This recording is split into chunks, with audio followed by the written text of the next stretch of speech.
California dreaming about you.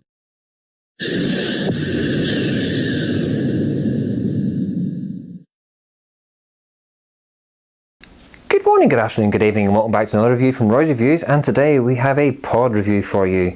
Yes, today we are having a look at the Hexa V2.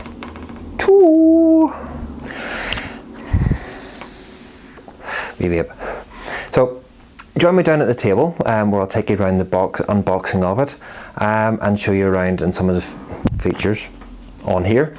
But what also I'm going to do is, because I've had a Hexa now for over a year and I had the V1, so I'll just quickly show you the subtle differences between the V1 and the V2 Hexas down at the table.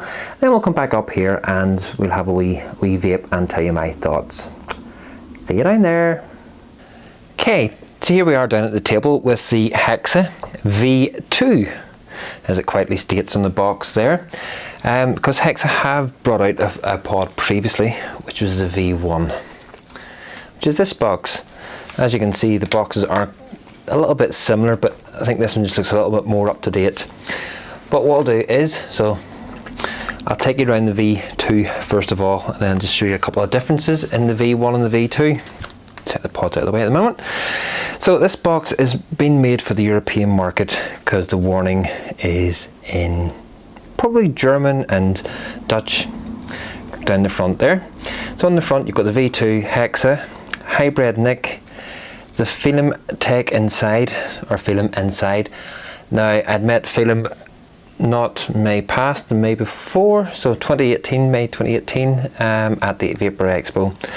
Lovely set of people, and they are putting all their technology into the pod systems to make the filament inside. Okay, on this side it's just got Hexa. On the back it goes down through the ingredients, your warnings on there. It tells you the volume of one pod is 1.7 mils. The battery ampage is 350 milliamps. It's a micro USB cable in there and a tobacco, and it's distributed by Hexa themselves. Again, just the nicotine warnings on there. And on here is complete your vaping experience with a lot number and the expiry date and the barcode. Nothing on that side apart from the old Hexa symbol, which is up there for the A, and also on that side. It's a slide off cover. Set that off to one side. And here you have the Hexa box itself with a picture of the Hexa on there. Complete your vaping experience, Hexa on that side. Lovely little presentation boxes these come in. I do quite like them. So when you open it up, you've got your manual. Welcome to the Hexa family. It's a lovely touch. It is a lovely touch. And it's all in Dutch and German. No point really showing you that. And you also have got your Hexa Netherlands warranty on the other side. And there you have the main event itself. Here you've got the USB cable. It is a beautiful braided version USB cable. It screams quality. The Hexa pod system, or the Hexa battery part of itself, and you get it's a tobacco. As you can still see, that's still sealed up at the moment up there. And you've got a for the Hexa. If the camera picks that up on the lid just there. Okay, so we'll set the box off to the side because that's not what we're here to see. Now, I have been using these pods. It's a hybrid nick, 20 milligram raspberry frost from Dewey's. So not only have Hexa teamed up with Phelan, but they've also teamed up with Juice companies to put in just into their pod systems, which I think is a nice touch. You know, why reinvent the wheel? If someone out there is making good nick salts, then you don't need to. And again, on the side here, it's got V2.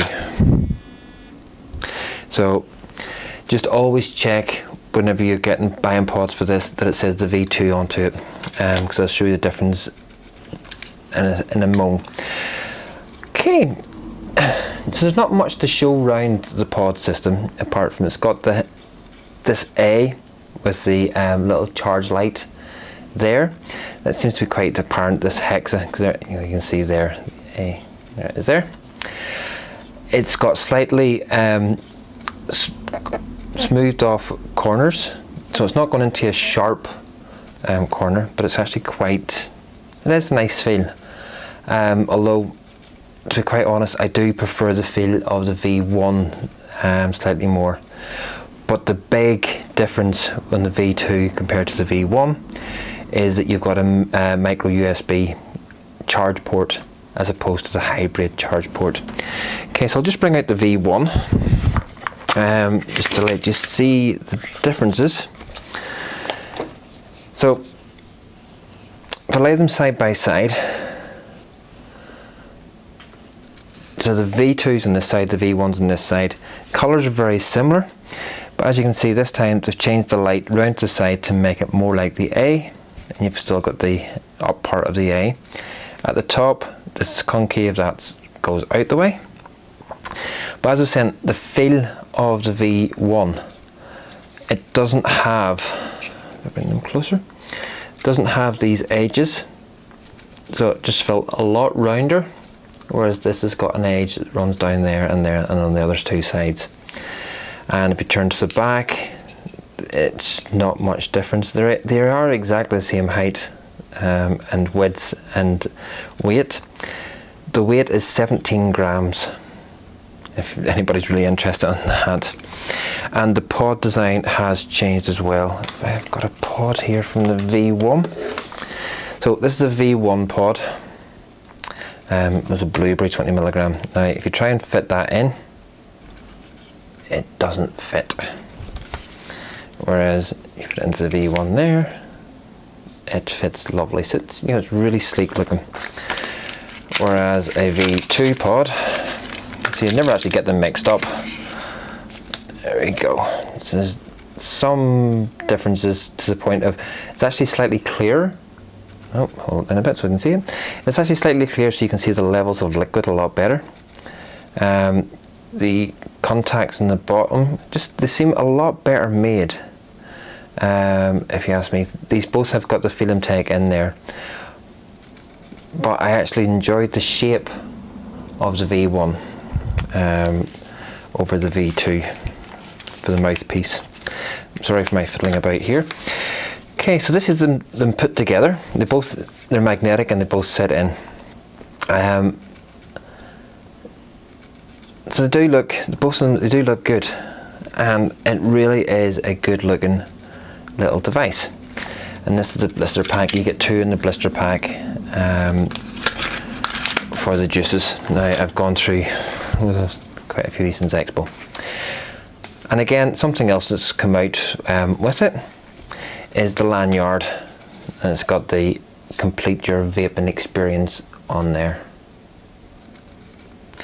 Now the lanyard I think is a fantastic idea because it's just a matter of slipping it over there, it's rubberized, and it just keeps everything hanging nicely, and you can change the rubbers over if you need to be. So that's it for the device. Join me up top and we'll go for a wee vape on it, and I'll tell you my thoughts. See you in a mo.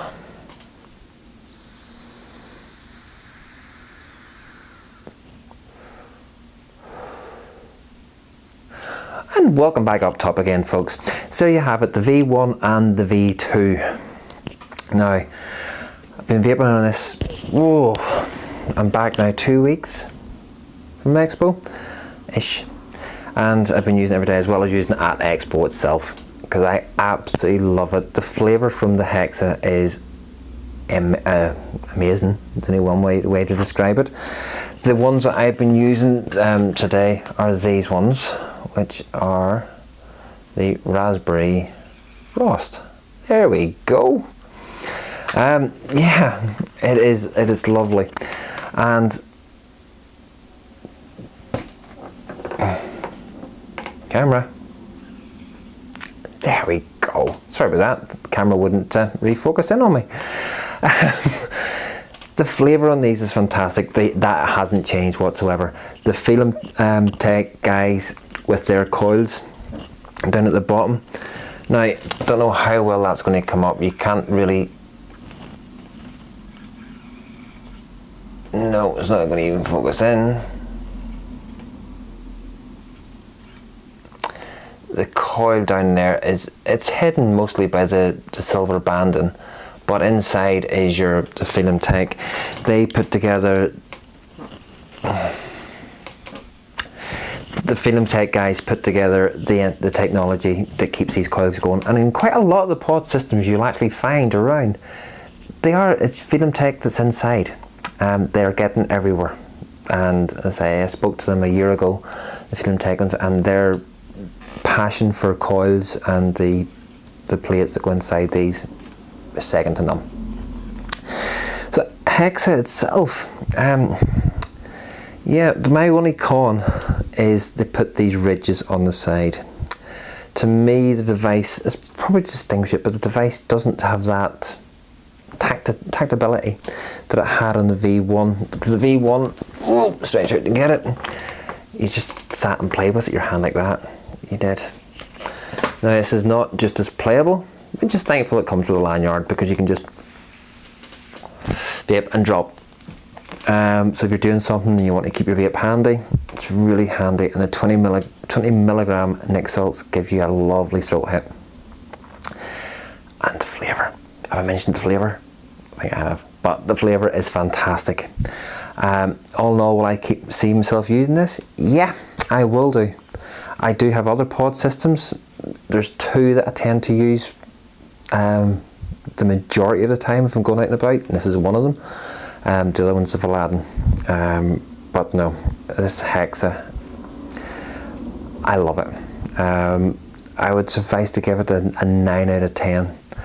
If they had done this with the V1, which is the USB, micro USB charging port, instead of the proprietary one. That's why I stopped using it, because my proprietary charger broke. But at least for this, you've got millions of, everybody, especially vapors, and most people have a micro USB line about them, or you can pick them up rather easily. Would I buy it? Yeah, I would. And I will keep buying the pods. The pod systems themselves are normally around about between £5 to £6 for 2 pods.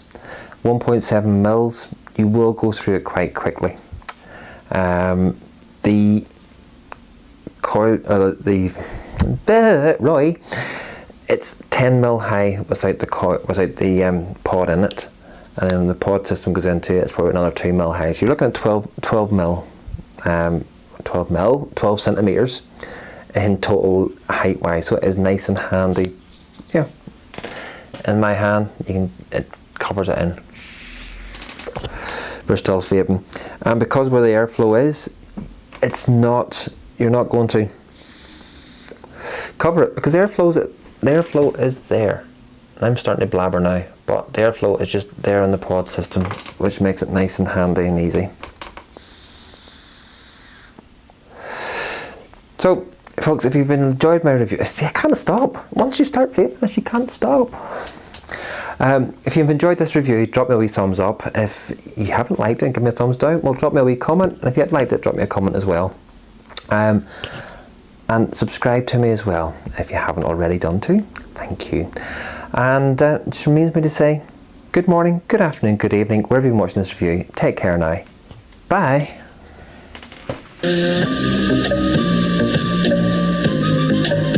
California dreaming.